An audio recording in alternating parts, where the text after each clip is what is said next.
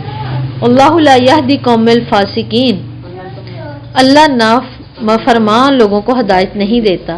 دیکھیں اللہ تعالیٰ اپنے رب کی اطاعت سے نکلنے والے, مخالفت کرنے والے, شیطان کی اطاعت کرنے والے, یا اللہ سے محبت نہ کرنے والے, کیا اللہ نے ان کے لیے ہدایت رکھی ہوئی؟ اللہ نہیں دیتا. ہم کہہ رہے ہوتے ہیں نا اس کو تو ہدایت ہی نہیں مل رہی, فلاں ہے اللہ اس کو ہدایت دے, اس کو تو ہدایت بھی نہیں مل رہی, اللہ نے اس کو کیوں چھوڑا ہوا؟ اللہ کہتے ہیں میں نہیں دیتا. اب پتہ چل گیا نا ایسا کو ملنی نہیں, اللہ نے دینی ہی نہیں ہے. تو ساتھ ہی پھر اللہ تعالیٰ بتا رہے ہیں 109 آیت میں, جس دن اللہ تعالیٰ تمام رسولوں کو جمع کر کے پوچھے گا تمہیں کیا جواب ملا تھا, وہ کہیں گے ہمیں کچھ علم نہیں, بلا شعبہ زیادہ غیب کا علم تو رکھتا ہے. مطلوب آیت آ گئی. جس دن اللہ تعالیٰ جمع کرے گا, وہ دن پھر جس دن نہیں ہے, نہیں بتایا یہ وقت ہے, یہ دن ہے, اس دن قیامت برپا کھڑے, اس دن سب نے کھڑے ہونا ہے نا. پھر اللہ کہہ رہے ہیں جس دن, اللہ نے دن بھی نہیں بتایا, لیکن ہمیں جو احادیث میں ملتی ہے صرف اتنا ہی ملتا ہے جو آپ سے نے کہا کہ قیامت آئے گی جمعے کے دن. اب یہ تو نہیں نا فلاں جمعہ, فلاں ہجری, فلاں سن, بس جمعے کا دن اللہ کے پاس ہے. اللہ کہہ رہے میں جس دن جمع کروں گا, اور کیا کروں گا؟ فیقول, اللہ تعالیٰ اس دن کیا اللہ پوچھے گا. وہاں کسی کے بولنے کی ضرورت نہیں ہے. آج کسی کی بھی بیعت کر کے ہم بے فکر نہیں ہو سکتے کہ کسی نے بھی کہہ دیا بیعت کرنے کے بعد کہ میں تم سب کو تو پہنچا دوں گا, جنت میں دیکھی جائے گی, میں پہلے تم لوگ کو تو پہنچاؤں گا ہی. تو وہاں تو رسول نہیں بول پا رہی. اللہ کہہ رہے میں پوچھوں گا ماذا اجبتم, کیا جواب ملا تھا تمہیں. اللہ تعالیٰ تو جانتے ہیں نا, لیکن اللہ تعالیٰ کس قدر خوبصورت طریقے سے ہمیں واضح کر رہے ہیں کہ انسان کسی دھوکے میں نہ رہے. تو مجھے سمجھ نہیں آئی, مجھے پتہ نہیں چلا کیا جواب ملا تھا. یہ سوال رسولوں سے ان کی دعوت کے اثرات کے بارے میں کیا جا رہا ہے, ان کی دعوت کے اثرات کے بارے میں کیا جا رہا ہے. اور علماء کہتے ہیں کہ ما اجبتم, اس کا مطلب ہے کیا تمہیں کیا جواب دیا گیا. اللہ نے یہ نہیں کہا کہ ان قوموں نے تمہیں کیا جواب دیا. اس میں اشارہ یہ ہے, علماء جو کہتے ہیں وہ کہتے ہیں کہ اس دن اللہ تعالیٰ انتہائی غضبناک ہوں گے. کیا جواب ملا تھا؟ جیسے ہم کہتے ہیں ہمیں پتہ ہوتا ہے نا, میں کہوں اچھا آپ ان کو کہیں کہ پین نہیں ہے میرے پاس, اور پھر بعد میں انہیں سے غصے سے پوچھ کیا جواب ملا تھا اس وقت, یعنی کیوں نہیں اپنی تیاری کی تھی, کیوں اپنا لے گئے, کیا جواب ملا تھا. یا میں کہوں کہ میں نے پہلے ہی بتا دیا اس کے بعد میں نے نہیں لینا پیپر, میں نے ٹیسٹ نہیں لینا اس ٹائم کے بعد, تو کیا کہا تھا اس دن میں نے, ہے نا. اللہ غضبناک ہے. رسولوں سے پوچھیں, اور صحیح بخاری کی حدیث میں ہے نا اللہ تعالیٰ اس دن غضبناک ہوں گے, لوگ بھاگ کے سب سے پہلے جائیں گے. آدم کیا کہیں گے, آج میرے میں ہمت نہیں ہے بات کرنے کی, مجھے وہ اپنی غلطی یاد آ گئی, ہے نا. آج ہم نے انسانوں سے کوئی بات کرنی ہو نا کسی بات پہ, تو ہم تھوڑا سا خوفزدہ ہوتے ہیں کہ اس نے مجھے آگے تو کر دینا, وہ اگلے کہہ دیں اسی سے ملتا ہوا ہمارا کام, تو بتانا اس کو تو نے کیا کیا, تیرا بھی تو یہ ہوا تھا معاملہ. تو کیا یہ کہتے ہیں کہ آج مجھے خوف ہے. اسی طرح آدم, نوح, ہر کوئی اپنی اپنی بات پہ کرتے کرتے کہ اینڈ پہ آپ سے کے پاس بات آئے گی, لیکن وہ پھر بھی سارے کہہ کیا رہے ہیں, ہم نے اس سے زیادہ اللہ کو غضبناک نہیں دیکھا. اللہ کہ انہوں نے دیکھا, اللہ نے کیسا کیسا عذاب آیا ان کی نافرمانیوں پہ. رسولوں نے دیکھے ہیں, کہا جاتا تھا نا نکل جاؤ پیچھے مڑ کر نہ دیکھنا, رسولوں نے تو دیکھے ہیں, ہے نا. اللہم لا تجعلنا من الفاسقین, اللہم لا تجعلنا من الظالمین. کہ آپ دیکھیں پھر اللہ تعالیٰ کہہ رہے ہیں کہ مجھے بتاؤ کیا جواب ملا تھا. اب اس آیت میں دیکھیں حشر کے دن تمام رسولوں سے یہ کیوں پوچھا جائے گا کہ کیا جواب ملا. یہ واضح کرنے کے لیے کہ رسول خود نہیں آئے, رسول اپنی مرضی سے نہیں آئے تھے. اللہ تعالیٰ ہمیں یہ بات واضح کروا رہے ہیں کہ اس دن اللہ تعالیٰ کیا بات کہیں گے, کیا جواب ملا تھا. کوئی اپنی مرضی سے نہیں آیا, اور جو گیا ہے اس کو واپس آنے کی مرضی بھی نہیں ہے, اس کو واپس آنے کا بھی نہیں ہے. تو اللہ کی جانب سے اس دین کو لے کر وہ آئے تھے, لوگوں پہ ذمہ داریاں اپنی واضح کی, بھرپور انداز سے اپنی ذمہ داری پوری کر کے واپس چلے گئے. دیکھیں وہ کتنی پیاری آیت ہے نا, اس کو پڑھا کریں, بہت پیاری آیت ہے. اپنی فاتحہ کے بعد قل اللہ کے بعد نماز میں بھی سبحان ربک رب العزت عما یصفون وسلام علی المرسلین والحمد للہ رب العالمین. اتنی پیاری مجھے آیت لگتی ہے. اور اس آیت میں تو یقین کریں دل کیوں روتا ہے کہ اللہ تعالیٰ کہہ رہے ہیں یہ جو کچھ کر رہے ہیں نا میرے ساتھ, جو جو مجھ پر گھڑ رہے ہیں، جس جس چیز کو صنف کر کے میری طرف ینسلون کر رہے ہیں، ان سب سے کیا ہے، میں پاک ہوں، کر لیں جتنا کرنا ہے۔ اور اس پاکی کی اگر کسی نے صحیح گواہی دی ہے، کسی نے صحیح کام کیا ہے، تو کس نے، وسلام علی المرسلین، میرے پیغمبروں نے حق نبھایا صحیح انداز میں اپنی ذمہ داری پوری کر کے آئے۔ جو میں نے کہا تھا تم نے یہ میرے بندوں کو بتانا ہے میں کیا ہوں، میرے احکامات کیا تھے، میرے سے ملاقات ہونی ہے۔ پہلے اللہ کہتے ہیں سبحان ربک رب العزت عما یصفون، اس کی عزت اتنی بلند کہ تمہارے کہنے سے اس کی عزت کو کیا کیا فرق پڑے گا، لیکن اس کا حق میرے رسول نبھا کر گئے ہیں۔ پھر اللہ تعالیٰ کہتے ہیں کیوں، کیونکہ تعریف ہی میرے لیے تھی۔ تو یہاں اللہ تعالیٰ دیکھیں ہمیں یہی بتا رہے ہیں کہ وہ اتنے پیارے انداز میں اپنی حجت کو قائم کر کے اللہ کے پاس گئے۔ اللہ کہہ رہے ہیں کیا جواب ملا تھا، صرف یہ بتانے کے لیے یہ میرے کہنے پہ جواب لے کر آئے تھے، میرے کہنے پر تمہارے پاس دین اور شریعتیں لے کر آئے تھے، خود سے نہیں، خود کچھ نہیں کوئی کر کے گیا، کوئی رسول خود کچھ نہیں کر گیا۔ پھر ایسے کیسے ہو سکتا ہے کوئی بھی روح آ جائے اور ہمارے گھروں پہ گھومتی رہے؟ اگر یہ ہر روح آ کے گھروں کے اندر گھومنی ہے تو شہید کی ہر جمعرات اپنا دل دکھانے آئے گی، اپنا دل دکھانے آئے گی۔ اگر بچوں کے ساتھ اچھا سلوک نہیں ہو رہا تو کیا کر لے گی وہ روح بیچارے، دل دکھانے آ رہی ہے اپنی، اللہ اس لیے بھیجے ہیں جاؤ دیکھ کر آؤ، بیوی نے دوسرا شوہر کر لیا، وہ اس نے کیوں کیا ہے؟ لیکن اللہ کہتے ہیں نہیں آتا، ایسا کچھ بھی نہیں ہوتا۔ تو یہ جو خاص کنسپٹ ہمارے اندر آ گیا نا کہ جمعرات کو بھی آئیں گے، ہر شب رات کو بھی آئیں گے، 40ویں تک یہاں گھر پر رہیں گے، سنتے ہی رہتے ہیں۔ کیوں آپ جاتے ہیں تو کیوں کہتے ہیں السلام علیکم قبر والوں کو؟ بس اللہ تعالیٰ نے کہا سلام کرنا، وہ تو اللہ نے کہا ہے، ٹھیک ہے۔ اب بات کیا بڑھ گئی پھر اگر ہم سوچیں کہ ہاں ان کو جا کے سلام کرنا، گزرتے گزرتے سنتے ہیں، پھر سننے کا یہ دیکھیں نا ہمارے معاشرے میں کیا نتیجہ نکلا ہے، کیا غلط ہو گیا معاملہ، کہ اکثر آپ دیکھ رہے ہیں جا کہتے ہیں ہاں امی کی قبر پہ گئے تھے، ابو کی کیا کچھ باتیں کرنی تھی، کچھ مشورے لینے تھے، کاروبار شروع کریں گے قبر پہ گئے تھے، کیوں؟ ذرا بتانے کہ بھئی یہ بات ہے، ہم کرنے لگے، جیسے ایک زندہ سے مخاطب ہوتا ہے انسان، ایسے اکثر نظر آتے ہیں لوگ کھڑے سے قبر میں باتیں کر رہے ہوتے ہیں، مخاطب ہیں، کیا کر لیں گے وہ بیچارے ہیں، بارشیں آ جائیں تو ہمیں خوف ہے کہ ان کی قبر پہ جا کے اور مٹی ڈالے، انہوں نے کیا کر لینا بیچاروں نے، ٹوٹ پھوٹ جاتی ہیں کچھ کر کے۔ تو اللہ تعالیٰ یہاں اتنی واضح بات بتا رہے ہیں، وہ کیا کہیں گے قالوا لا علم لنا، کیا کہہ رہے ہیں رسول، ہمیں تو علم نہیں ہے، ہم تو جانتے ہی نہیں ہیں۔ پھر کیسے جان لیں؟ رسول کے علاوہ کوئی ولی بھی ہے تو وہ کیسے جان لے؟ رسول سے بڑھ کر کوئی ہستی نہیں ہوتی دنیا پہ۔ ہم اگر کسی ولی کو رسولوں صحابہ سے بھی اوپر سمجھ لیں گے نا زندگی میں، تو ان کا مقابلہ بھی رسول کے ساتھ نہیں، اور رسول بھی ادھر کیا جواب دیں گے، ہمیں کچھ علم نہیں تھا، یہی ہمیں پکارتے تھے، یہی ہماری باتیں کرتے تھے، ہمیں تو کچھ علم نہیں تھا۔ علم کس کو تھا؟ انک انت علام الغیوب، اللہ بے شک غیب جاننے والا تو ہے۔ عبداللہ بن مسعود رضی اللہ کہتے ہیں آصف نے فرمایا میں حوض پر تمہارا سامان ہوں گا، میں حوض پر تمہارا سامان ہوں گا، تم میں سے بعض لوگ وہاں لائے جائیں گے، پھر مجھ سے دور ہٹا دیے جائیں گے، میں کہوں گا ان کو میرے پاس آنے دیں، یہ میرے امتی ہیں، مجھے کہا جائے گا نہیں یا رسول اللہ علیہ وسلم آپ کو نہیں معلوم آپ کے بعد انہوں نے کیسی کیسی بدعات آپ کے دین میں شامل کر دی۔ یہ صحیح بخاری کی حدیث ہے 70 اور 49، ٹھیک ہے، اگر آپ اس میں نکال کے بھی دیکھیں۔ تو بعد میں دین میں نئی چیزیں ڈالنی، تو یہ دین میں نئی چیزیں یہی ہیں کہ جب ہم شریعت کے مطابق نہ اپنی جان کی حفاظت کر رہے ہیں، نہ اس کی پہلی ذمہ داری پوری ہو رہی ہے۔ پہلی کیا تھی؟ اللہ کی نافرمانی سے بچنا، جو اس نے حرام نہیں کیا اس کو مت حرام کریں۔ دوسری کیا تھی؟ ساتھ میں اولاد کو بھی بچائیں، اور ایسا معاملہ جو کہ اللہ کے قریب کر دے، نیک اعمال۔ اور تیسری ذمہ داری کیا ہے؟ اپنی جان کو بچاؤ، لازمی ہے کہ اللہ اور اس کے رسول کے دین کو کمال تک پہنچانا، یہ ہے تیسری، ٹھیک ہے۔ وقال اللہ یا عیسی ابن مریم اذکروا علیک وعلی والدیک، اور جب اللہ تعالیٰ فرمائے گا آیت نمبر 110 اے عیسی ابن مریم اپنے اوپر اپنی والدہ پر میرے انعام کو یاد کر۔ اب الہ کے اوپر کیا انعام یاد کروائے جاتے ہیں؟ اگر کوئی الہ ہے تو اس پہ انعام یاد کروائے جائیں گے؟ نہیں کروائے جائیں گے۔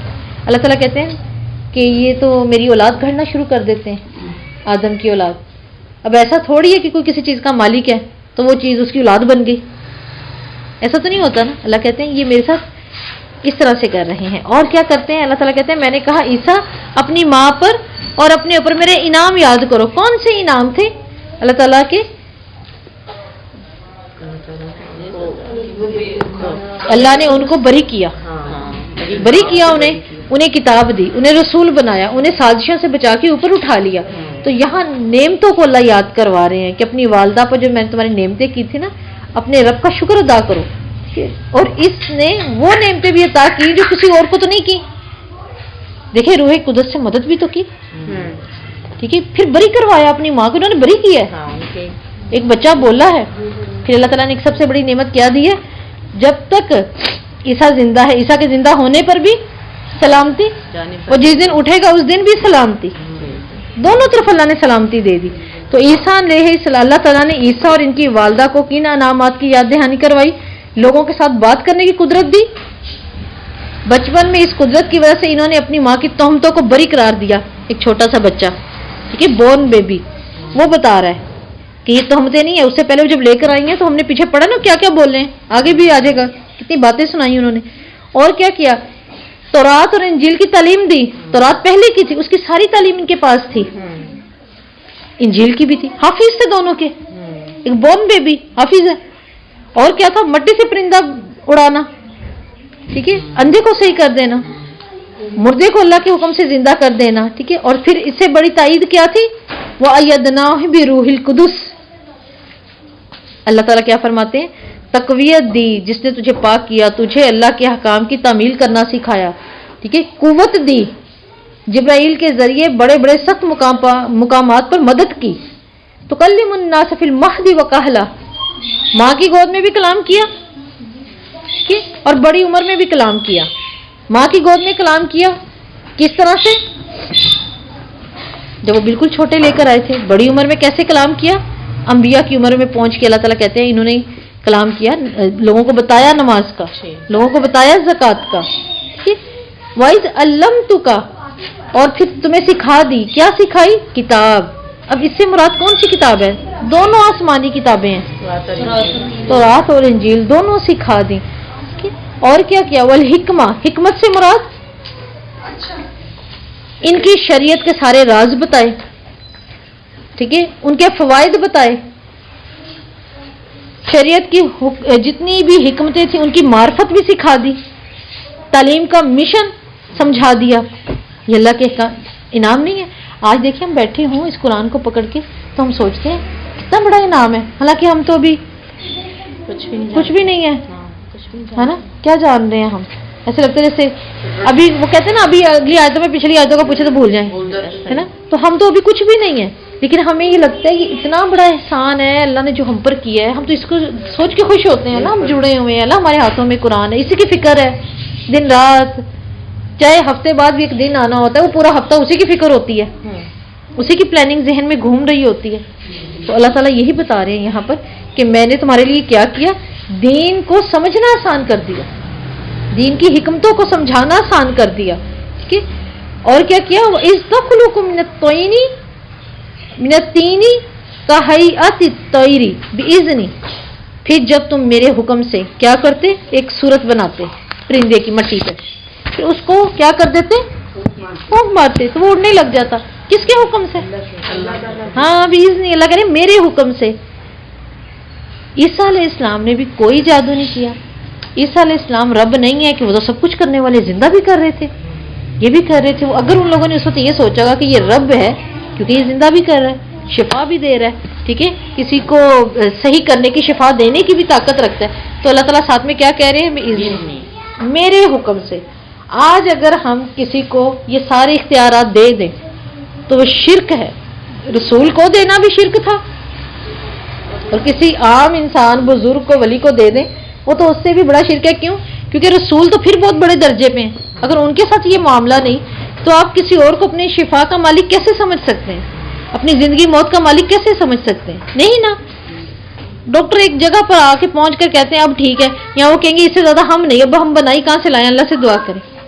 اللہ نے شفا دینی تھی نا، اللہ ہی کرتا ہے. تو اللہ تعالیٰ یہاں بتا رہے ہیں وَإِن تُخْرِجُ الْمَوْتَ بِإِذْنِي، تم مردے کو بھی زندہ کرتے تھے، کس سے، بِإِذْنِي، میرے حکم سے.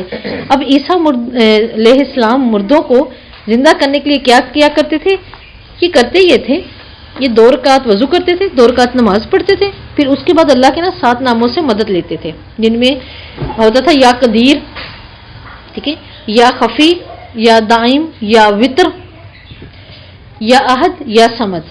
یہ چند نام آتے ہیں، ٹھیک ہے، روایات میں، کہ جس سے نا یہ دعا کرتے ہوتے تھے اور مردوں کو زندہ کرتے تھے. یعنی آپ سمجھے کہ اسم اعظم،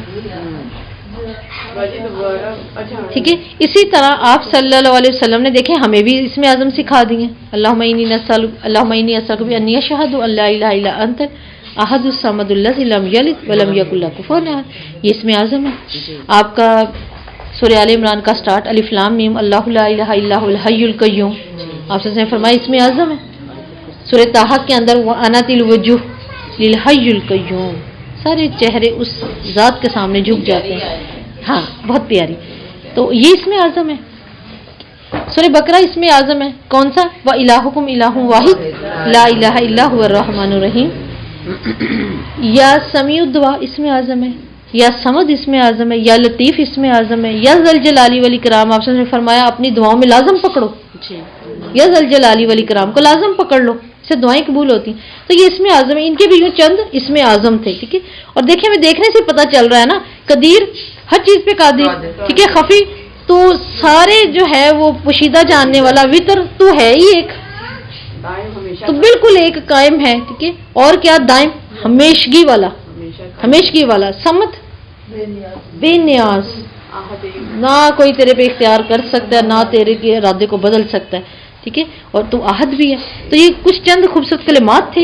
اس کا طرح کہتے ہیں جب تم ان کے پاس کھلی نشانیاں لے کر آئے. اب کھلی نشانیاں لے کر آئے کون سی؟ معجزات. ہاں فقال الذین کفروا منہم ان ھذا الا سحر مبین. ان میں سے ان لوگوں نے کہا یہ کیا ہے؟ یہ تو جادو ہے کھلا. انکار کر دیا، کھلا جادو قرار دے دیا. دیکھیں آپ صلی اللہ علیہ وسلم کون سی تعلیم دیتے تھے؟ قرآن کی، شریعت کی. آپ کو کیا کہا جاتا ہے؟ جادوگر.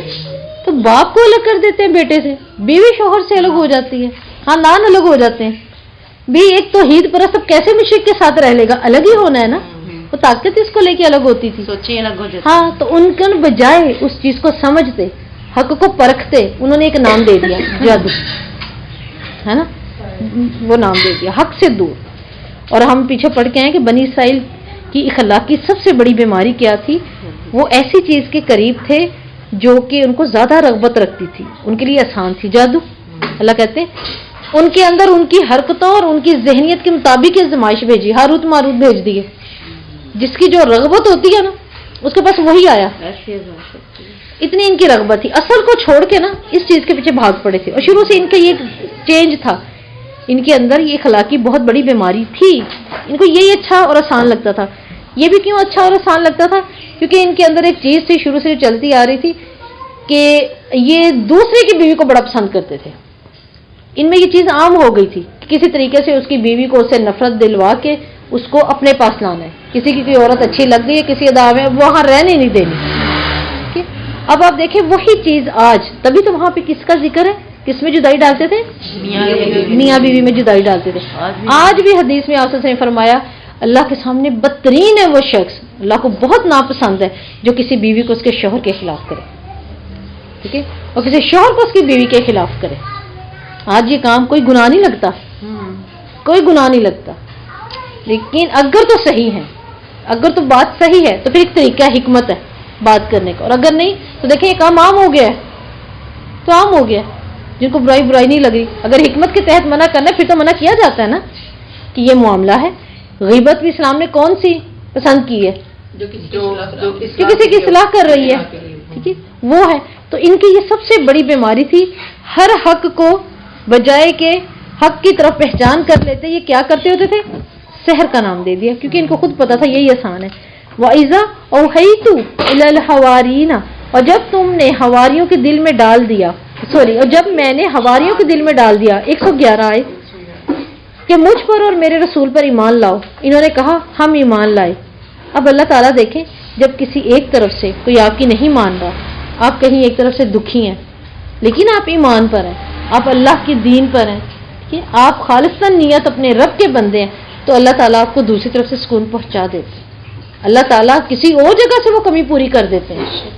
اللہ تعالیٰ ضائع نہیں نہ کرتا ایمان کو، کیونکہ اللہ قدردان ہے. یہاں پہ اللہ تعالیٰ نے کیا کیا؟ اللہ تعالیٰ کہہ رہے ہیں، پوری قوم کھڑی ہو کے کہہ رہی ہے ھذا الا سحر مبین، کھلا جادو ہے. یہ کیا ہے؟ بہت بڑے معجزات. یہ کیا ہے؟ اللہ تعالیٰ کہتے ہیں میں نے حواریوں کے دل میں ڈال دیا. مخلص پیروکار ہو کے آپ کے ارد گرد کھڑے ہو گئے، مخلص لوگ ہو کے. آج بھی اگر کوئی قدر نہیں نہ کر رہا کسی کی، اگر وہ صحیح ہے تو، اگر وہ صحیح ہے اور نہیں قدر ہوئی تو پھر اس سے پریشان نہ ہو. اللہ تعالیٰ نے اصل میں آپ کو قدر والوں کے ہاتھ میں بھیجنا ہے. تو نہ قدرے کو بھی تو جانچ کے سامنے لانا تھا، چاہے دکھ ہوگا کچھ تو جانچ کے سامنے آئے گا. یہ اللہ نے دکھانا ہوتا ہے. ہمیں کچھ چیزیں ناگوار گزرتی ہیں، ہمارے دل کو گزرتی ہیں، لیکن دیکھیں اس کے آگے پھر بہت بڑی آسانی ہوتی ہے. اللہ تعالیٰ بار بار نہیں کہتے میں کیوں آزمائشیں ڈالتا ہوں، میں کچھ خرابی تو دیکھوں نا.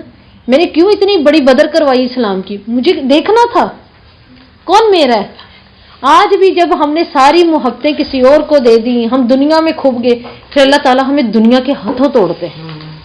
اللہ ہمیں اس محبت کے ہاتھوں توڑتے ہیں. ہمیشہ یاد رکھے گا جس کے لیے ہم پاگل ہو چکے ہوتے ہیں، اسی کے ہاتھوں توڑنے کا مقصد کیا ہوتا ہے؟ اللہ تعالیٰ اب جانچ لے، اب سدھر گیا تو یہ میرا ہے، نہیں سدھر تو اس کو پتہ چل جائے گا ہوں تو میں ہی. وہی آیت ہے نا، سبحان ربک رب العزت عما یصفون. اللہ تو پاک ہی ہے، کر لو جو کرنا ہے. لیکن اللہ تعالیٰ اپنی طرف لاتا ہے بندے کو، ایک دفعہ لاتا ہے. تو اللہ تعالیٰ یہاں بتا رہے ہیں کہ میں نے مخلص لوگ دے دیے اس کو، اس کے ساتھ کھڑے ہو گئے، اس کے مخلص پیروکار بن گئے. اور انہوں نے کیا کہا؟ ہاں ہم تو لے کر آ گئے کیا؟ وَشَهَدْنَا بِأَنَّنَا مُسْلِمِينَ، ہم آپ کی دعوت پر لبیک کہتے ہیں. ہمیں اللہ نے توفیق دی. اس سچی دعوت کو پہچان لینے کے بعد رکاوٹیں باقی نہیں رہتی اور وہ آگے بڑھ گئے. اب دیکھیں اس آیت میں ہمیں ایک اور چیز بھی پتہ چل رہی ہے اس آیت کے اندر، کہ دعوت دینے والے کا عام انسان کی صورت میں نظر آنا یہ بھی بہت ضرورت ہے، یہ بھی ضروری ہے. ٹھیک ہے، اب سچی دعوت کو پہچان لینے کے بعد بہت سی رکاوٹیں رہ جاتی ہیں. سچی دعوت کو پہچان لینے کے بعد بھی بہت سی رکاوٹیں رہ جاتی ہیں جو انسان کو آگے نہیں بڑھنے دیتی. ابھی جو رکاوٹیں ہیں یہ کیا ہیں؟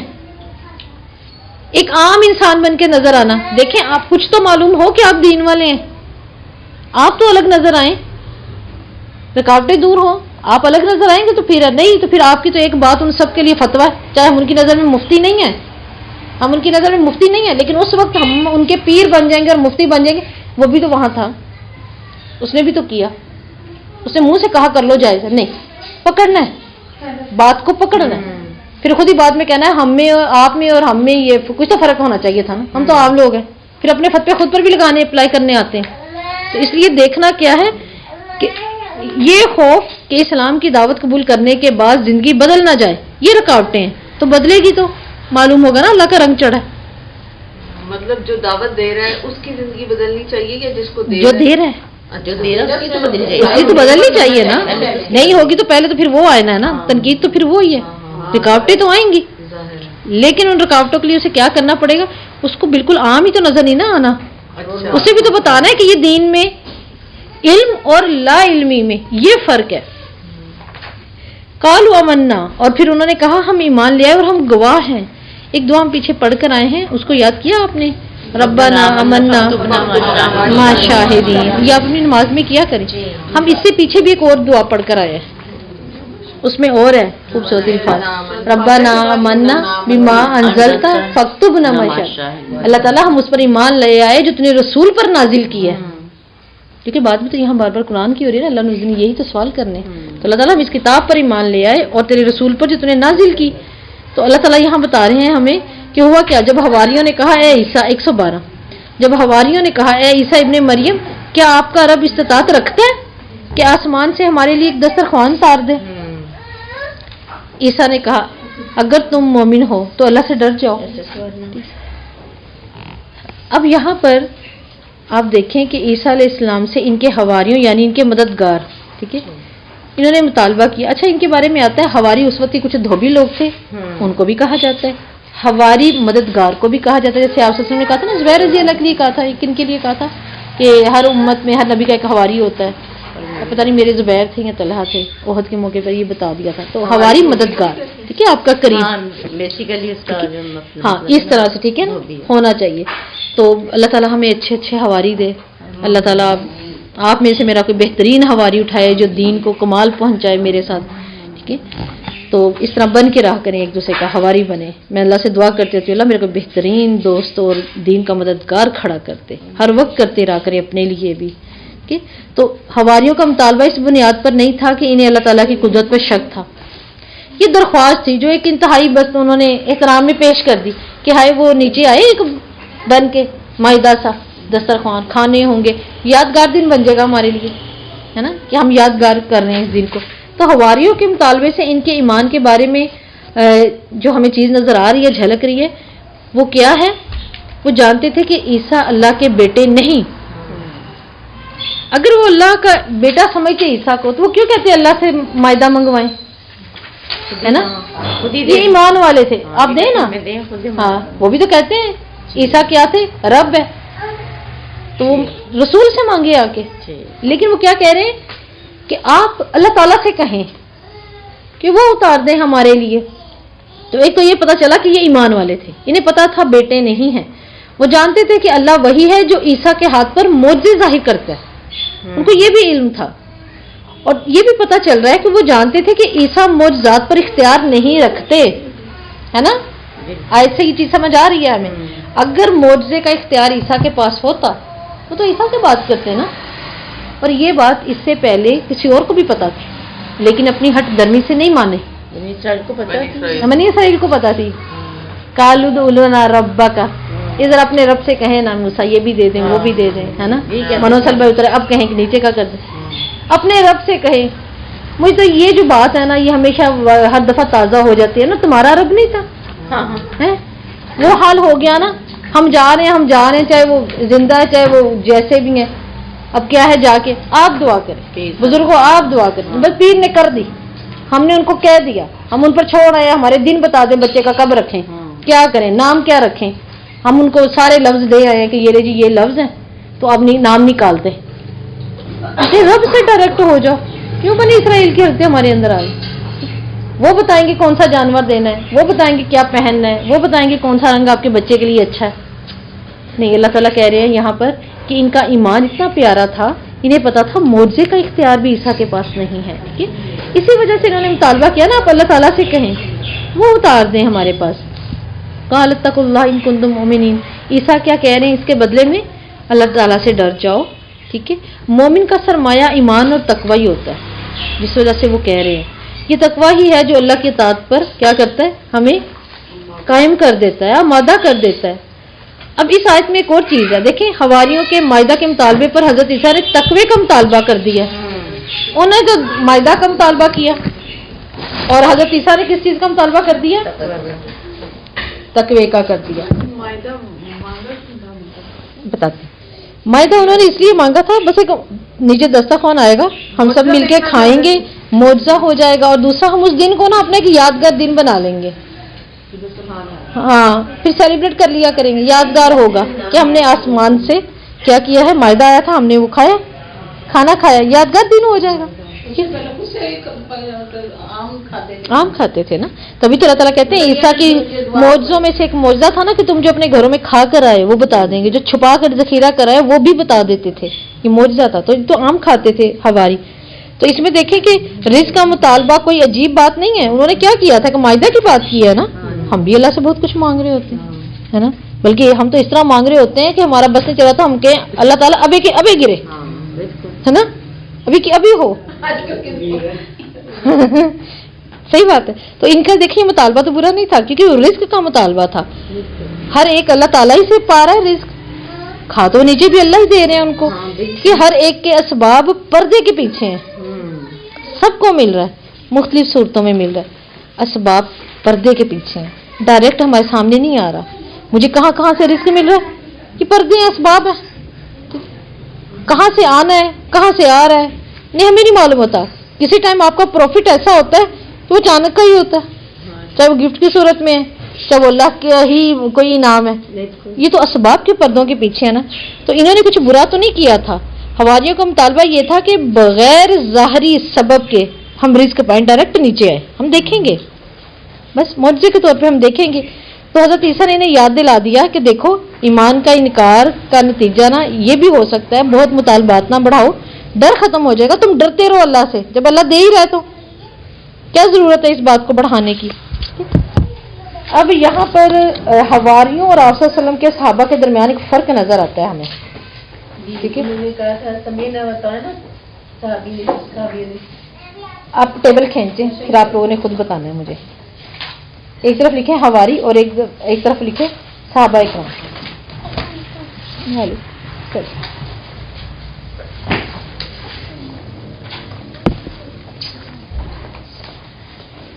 دیکھیں حواری والے میں دیکھیں اس میں کیا آئے گا، حواریوں کے دل میں اللہ تعالیٰ نے بطور الہام ایمان کا القاء کر دیا۔ اللہ کہہ رہے ہیں نا میں نے کر دی، وہی ان کے دلوں میں ڈال دی۔ حواریوں کے اوپر کیا ہوا ہے؟ ان پر الہام ہوا تو وہ ایمان لائے۔ آیت بتا رہی ہے صحابہ کرام پورے شعور سے ایمان لائے ہیں، انہوں نے صرف یہ نہیں دیکھا کہ ہاں اللہ کے رسول کے دل پہ آ گئی بات، وہ پورے شعور کے ساتھ ایمان لے کر آئے ہیں۔ یہ فرق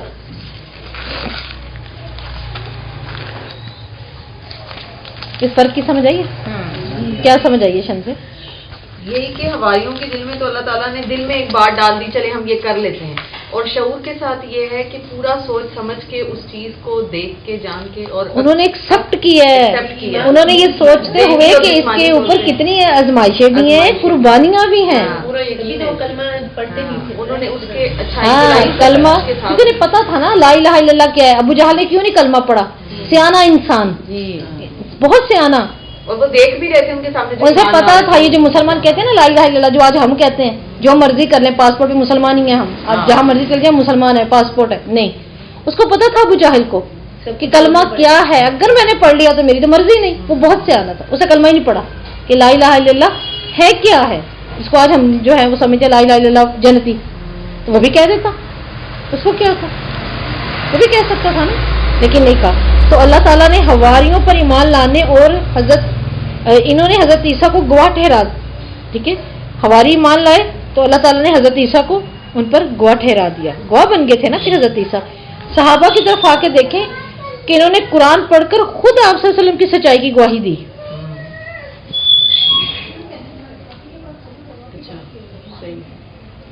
بہت کلیئر، ٹھیک ہو گیا۔ اب حواری حضرت عیسیٰ کے معجزات کے بعد ایمان لائے، انہوں نے معجزات کا مطالبہ کیا تاکہ کیا ہو، دل مطمئن ہو جائیں اور وہ جان لے کہ عیسیٰ سچے ہیں۔ صحابہ کرام نے ایمان لانے کے بعد ایک بھی معجزہ طلب نہیں کیا، ایمان لانے کے بعد انہوں نے کوئی معجزہ طلب نہیں کیا۔ ایمان جب دل میں داخل ہوا تو وہ مطمئن ہوئے صحابہ، انہوں نے کسی دلیل یا برہان کا مطالبہ نہیں کیا آپ صلی اللہ علیہ وسلم۔ یہ دونوں حواریوں میں ایک فرق نظر آ رہا ہے، ٹھیک ہے۔ حضرت عیسیٰ کو ان پر گواہ کر دیا تھا، جی جی، جبکہ صحابہ نے قرآن پڑھ کے خود آپ صلی اللہ علیہ وسلم کی سچائی کی گواہی دی نا۔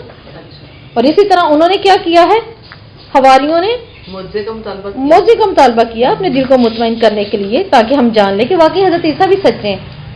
جبکہ صحابہ کرام ایمان لانے کے بعد انہوں نے کوئی معجزہ مطالبہ نہیں کیا آپ صلی اللہ علیہ وسلم سے، اور کیا نہیں کیا، ہاں، اور کوئی دلیل نہیں مانگی کہ اللہ کے رسول دلیل دیں ہمیں، کوئی دلیل کا مطالبہ بھی نہیں کیا۔ کتنے خوبصورت ایمان ہے نا۔ اور ان کے ایمان کی ہم پیچھے پڑھ کے ہیں نا سورہ بقرہ کے لاسٹ میں اللہ تعالیٰ نے کیا کہا تھا، ایمان ایسے لے کر آؤ جیسے یہ لائے ہے نا صحابہ، ایسا لاؤ پیارا سا ایمان، صاف ستھرا، ٹھیک ہے۔ اب اگلی آیت ہم پوری کر دیتے ہیں، 113 قالوا نريد ان ناكل منها، حواریوں نے پھر کیا کہا، ہم چاہتے ہیں کہ ہم اس میں سے کھائیں۔ یہ جو ابھی آپ پوچھ رہی ہیں نا آپ نے، انہوں نے کیوں کہا، اللہ تعالیٰ کہہ رہے ہیں انہوں نے کیوں کہا، انہوں نے کہا کہ ہمارا دل چاہتا ہے ہم مطمئن ہو جائیں، ہم جان لیں کہ آپ نے ہم پر واقعی سچ کہا ہے، کیا کہ آپ رسول ہیں، ہاں آپ رسول ہیں۔ اب دیکھیں اللہ نے ڈالی ہوئی ہے بات، اور صحابہ کیا کر رہے ہیں وہاں پر، خود گواہی دے رہے ہیں، قرآن کو پڑھ کے سچی باتیں سامنے لا کر گواہی دے رہے ہیں۔ تو ہم چاہتے ہیں، یعنی حواری کیا کہہ رہے تھے، ہم چاہتے ہیں ہم برکت پائیں، ہم برکت پانا چاہتے ہیں۔ ٹائم دکھا رہے ہیں، اچھا کیا ہوا، 43۔ اچھا اب یہ خود چاہ رہے ہیں کہ ہم کیا کریں، برکت پائیں. یہ دلیل ہے کہ وہ کھانے کی ضرورت مند تھے. ٹھیک ہے، ضرورت بھی ہوگی اور ہمارے دل مطمئن ہو جائیں. کیا مطلب؟ عین الیقین تک بھی پہنچ جائیں، دل اور مطمئن ہو جائے معجزہ دیکھ کر. ابراہیم علیہ السلام نے اللہ تعالیٰ سے کہا تھا ہے نا، وَلِكِنَّ لِيَطْمَئِنَّ قَلْبِي، دل کا ہے نا، ورنہ رسول تو ہے ہی یقین کے بھرے ہوئے پیکر، لیکن وہ کہتے ہیں نا میرے دل مطمئن ہے نا، دل کے قلب کے اطمینان کے لیے. تو ہماری بھی دیگر انسانوں کی طرح کیا تھا، علم اور ایمان میں یقین میں اضافے کی ضرورت مند تھے، اس لیے انہوں نے یہ بات کی تھی. اچھا، اس سے ایک اور چیز پتہ چلی، حواریوں نے یہ جو خوان نازل کرنے کے مطالبے کے کیا مقاصد بتائے؟ ایک تو انہوں نے کہا کہ ہم سمجھ جائیں کہ آپ اللہ کے رسول ہیں، ہم سمجھ جائیں آپ اللہ کے رسول ہیں. انہوں نے کہا کہ ہمیں برکت حاصل اور ہمارے دل مطمئن ہو جائیں.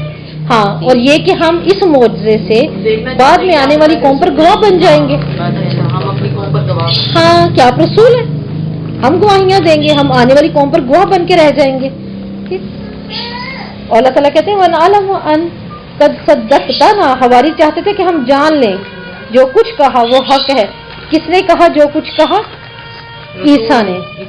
عیسیٰ علیہ السلام نے جو بھی کہا وہ سچ ہے.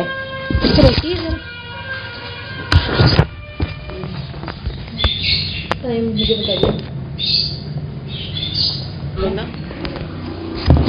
اعوذ باللہ من الشیطان الرجیم. آیت نمبر 114. عیسیٰ ابن مریم نے دعا کی، اے اللہ کیا کر آسمان سے ہم پر ایک خوان اتار جو ہمارے پہلوں اور پچھلوں کے لیے عید ہو اور تیری طرف سے ایک نشانی ہو، اور ہمیں رزق عطا فرما، تو رزق دینے والوں میں بہترین ہے. اب عیسیٰ علیہ السلام نے ان کی بات سنی اور اللہ سے دعا کی. جب حواریوں نے مطالبہ کیا پھر انہوں نے دعا کر لی. اچھا، اسی سے ملتا جلتا پھر آپ صلی اللہ علیہ وسلم سے تو مطالبہ ہوا تھا. آپ کیا کریں، ہم آپ پہ ایمان لے آتے ہیں، ہم مان لیتے ہیں آپ رسول ہیں، ہم گواہی بھی دیں گے. آپ کیا کریں، آپ عہد کے پہاڑ کو کیا کروا دیں، سونے کا بنوا دیں. ہم کیا کریں گے، جتنی ضرورت ہوگی لیتے رہے، کاروبار چلتا رہا، زندگی معاش چلتا رہا، ہم آپ کے پاس سے نہیں اٹھیں گے، اتنا دین سیکھیں گے. اور آپ صلی اللہ علیہ وسلم نے پھر کی، لیکن پھر اس کے بدلے میں روک دیا گیا. ان کا عذاب بھی بہت برا ہوگا. بہرحال انہوں نے بھی کہا اپنے رسول سے معجزے کے لیے، اور حضرت عیسیٰ نے دعا کی، لیکن اس سے پہلے انہوں نے کہا میں چاہتا ہوں اللہ سے ڈرو، یعنی تقویٰ زیادہ بڑھا لو، یہ ایمان اور تقویٰ یہ کافی ہے. تو جب انہوں نے دعا کی اللہم ربنا انزل علینا مائدۃ من السماء، آج اگر آپ کہیں نا کہ میں نے رزق بڑھانا ہے تو میں اس دعا کو اتنی دفعہ پڑھوں، تو یہ غلطیاں نہ کیا کریں. یہ اسلام میں نئی سے نئی بدعات یہ کیا ہیں، وظیفے. اللہ نے اس لیے نہیں یہ چیز اتاری. آپ اس طرح فرما رہے ہیں کہ رزق بڑھتا کیسے ہے، صلہ رحمی سے، کثرت سے، استغفار سے، صدقہ کرنے سے. ٹھیک ہے، اب ان آیتوں کو پڑھیں تو پیچھے اس کا پس منظر بھی تو پڑھ لے نا، ہے نا، پڑھنا شروع کر دیتے. مسلمان پہ پڑھ جاتا ہے سمن بکمن عمیون لو، وہ بیچارے. تو یہ چیزیں ہونی چاہیے نا، ہاں خود ہو جاتے ہیں پھر. ہاں، تو حضرت عیسیٰ کی دعا سے کیا کچھ ظاہر ہو رہا ہے یہاں پر دیکھیں، حضرت عیسیٰ کی دعا سے بھی ہمیں کچھ ظاہر ہو رہا ہے، انتہائی ادب کا اظہار بھی ہو رہا ہے. ٹھیک ہے، پھر آج بھی جھلک رہی ہے حضرت عیسیٰ کی بھی، کہ انہوں نے کہا کہ رب العالمین ہم تیرے بندے ہیں تو ہم پر نازل فرما دے. تو عیسیٰ نے خوان کے ذریعے اللہ تعالیٰ کی نشانی طلب کی، اللہ تعالیٰ کا خصوصی رزق مانگا کہ جو کیسا ہو ہمارے اگلے پچھلوں کے لیے نشانی بن جائے. پھر ہم اس کے بعد میں یاد بھی کریں تو کیسے، عید کے طور ہم پر یہ ہاں ہم اس کو سیلیبریٹ کرتے ہیں. اللہ تعالیٰ نے نشانی اتاری، کتنی بڑی نشانی اتاری ابراہیم پر. انہیں کیا پتا تھا کہ یہاں مینڈا آ جانا ہے. کتنا بڑا دل ہے، کتنا بڑا ایمان ہے ابراہیم کا کہ آپ بیٹے کو ہی ذبح کرنے لگے. لیکن ابراہیم کو جو اللہ تعالیٰ نے اتنی پیاری وہ نشانی دی، وہ دیکھیں آج ہم سیلیبریٹ کرتے ہیں تو ہمیں یاد آتا ہے وہ دن، ہے نا، ابراہیم کی سنت. اور کیسی اس سنت سے محبت ہے، اس جانور کو ذبح کرنے کو. ہم باہر ہم حصے ڈالا ہے وہ ہماری سردرد نہیں ہے، لیکن جو گھروں پہ ہوتے ہیں نا ان بیچاروں کو تو گوشت کھانے کو دل نہیں کرتا. ان کی محبت ہے نا، جس میں پالا ہوتا ہے وہ نہیں چاہ رہا ہوتا. اب تو ہم لے آتے ہیں نا، ڈائریکٹ ایک دن پہلے لے آتے ہیں. آپ سوچیں نا جو پہلے پالتے تھے، ہمیں یاد ہے جو گھر کا بکری بکرا وہی رکھا ہوا ہے سال تک کے لیے، اور اچھے سے اچھا کر کے تو اللہ تعالیٰ نے یہاں بتایا کہ کیا کہتے ہیں عیسیٰ، وہ اگلوں اور پچھلوں کے لیے عید کا سا ہو جائے. حضرت عیسیٰ نے ایسا قرآن نازل کرنے کی دعا کی کہ وہ وقت عید کا ہو جائے، یادگار بن جائے، تاکہ اس معجزے کو یاد رکھا جائے، پھر کبھی بھلایا ہی نہ جائے. تو اللہ تعالیٰ نے مسلمانوں کی عیدیں اور عبادت کے دن مقرر فرمائے ہیں جو اس کی آیات کی یاد دلاتے ہیں. چھوٹی عید ہمیں کس چیز کی یاد دلا دیتی ہے؟ رمضان ہے نا، ایک انعام، روزوں کے بعد کا انعام. دیکھیں مزہ، اتنا بھوکے رہے پیاسے رہے، اللہ تیرے کہنے پہ سب لوٹاتے رہے، دن رات کھڑے رہے، اور لیکن اب کیا ہے؟ اب عید آئے گی، خوب کھائیں گے، انجوائے کریں گے. آج کوئی روزہ نہیں، آج کوئی پکڑ نہیں، آج تو اعلان ہے معافی کا، ہے نا، اعلان عام ہے. اور بڑی عید آنے لگتی ہے تو کیا ہے؟ تو بھی اللہ تعالیٰ یادگار بن گیا ہے. اور یہ ایسے دن ہیں جو اللہ تعالیٰ عطا کرتے ہیں نا شریعت میں، ان میں پوری امت کا فائدہ ہوتا ہے. آپ فطرانے سے پوری امت کا فائدہ کرتے ہیں، اب اپنا فائدہ نہیں کرتے. اب عید نہیں پڑھ سکتے، جا کے آپ کو فطرانہ دینا پڑے گا تاکہ غریب کا بچہ کپڑا پہنے اور کھائے، آپ نہ رہ جائیں، وہ نہ پیچھے رہ جائیں. بڑی عید آتی ہے، آپ اپنا گوشت نہیں جمع کر سکتے، آپ کو دینا ہی دینا ہے. غریب زیادہ کھاتے ہیں، پھر اللہ تعالیٰ ان کو بھی بھر دیتے ہیں، ہے نا. یہ ایسے سیلیبریٹ دن ہے کہ ہم اپنا نہیں کرتے، دوسری قوموں کی طرح اپنا فائدہ نہیں ہے اس میں امت کا فائدہ ہے. ہاں یاد رہتا ہے. دیکھیں ہمیں یاد نہیں رہتا، انہوں نے پیچھے سے مجھے گوشت دیا، انہوں نے بھیجا، انہوں نے مجھے یہ بڑا اچھا بنا کے بھیجا، وہ چیزیں ہمیں یاد رہ جاتی ہیں، سیلیبریٹ ہوتی ہیں، آنے والا وقت یاد رہتا ہے. ورزقنا، اللہ تعالیٰ ہمیں رزق دے. کیوں رزق دے؟ کیونکہ تو بہترین رزق دینے والا ہے. اگر اس آیت کی بجائے انسان یہی 2-3 دفعہ اللہ سے بات کر لے نا، اللہ تعالیٰ انت خیر الرازقین، تیرے سے بہتر کون رزق دینے والا. لیکن دیکھیں میں دیکھتی ہوں کہ اس آیت کی اس قدر وظیفے ہوئے ہیں، بالکل حد ہو گئی. قال اللہ، اب اللہ تعالیٰ کہتے ہیں، اللہ تعالیٰ نے فرمایا میں وہ خوان تم پر نازل کرنے والا ہوں. اللہ تعالیٰ نے وعدہ فرمایا کہ دسترخوان جو اترے گا نا اس کے ساتھ ایک وعید بھی ہے، اتار تو دوں گا، لیکن وعید کیا ہے؟ جس نے نہ شکری کی تو پھر اس کے لیے کیا ہوگا؟ عذاب نازل ہوگا. اچھا، عمار بن یاسر رضی اللہ اس آیت کے لیے کہتے ہیں کہ اللہ تعالیٰ نے آسمان سے مائدہ نازل فرمایا جو کہ روٹی اور گوشت تھا، روٹی تھی اور گوشت تھا، اور انہیں حکم دیا تھا کہ وہ خیانت نہ کریں، نہ شکری نہ کریں، اور ذخیرہ بھی نہیں کرنا، گھروں میں بھی لے جا کے نہیں رکھنا نا کھانے کے لیے. انہوں نے کہا ان لوگوں نے خیانت کی، نہ شکری کی اور ذخیرہ کیا، تو اللہ تعالیٰ نے پھر ان کی صورتیں مسخ کر دی. ٹھیک ہے، اور انہیں بندر و صبح بھی بنا دیے. یہ سنن ترمذی ان سب میں آتا ہے، کیونکہ اللہ تعالیٰ نے کہا نا پھر میں ان کو ایسا عذاب دوں جو کہ میں نے اس سے پہلے نہیں دیا. اگر شکر کریں گے تو سورہ ابراہیم میں اللہ تعالیٰ کہتے ہیں نا میرا اعلان کیا ہے لَأَزِيدَنَّكُمْ، میں پھر اور دوں گا شکر کرنے والوں کو.